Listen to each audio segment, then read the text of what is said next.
Labas vakaras, Monika, malonu, kad prisijungiai šiandieną prie mūsų. Na ir toks pirmasis klausimas būtų, gal tu vis dėlto galėtum išvardinti, kas tavo kūne yra netikra?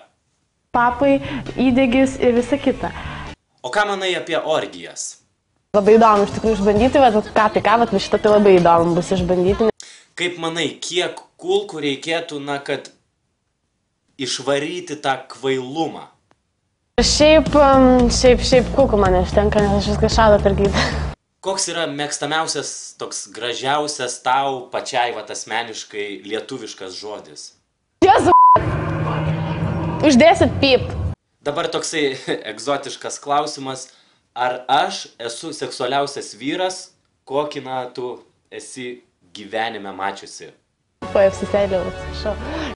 Kaip tu manai, jeigu prastėjant Baltarusijos ekonominiai situacijai šaliai vis dėlto nepavyktų pasiskolinti tų pinigų, kurių jai reikia, ar jiem būtų geriau bankrutuoti ar devalvuoti valiutą? O, fotkina.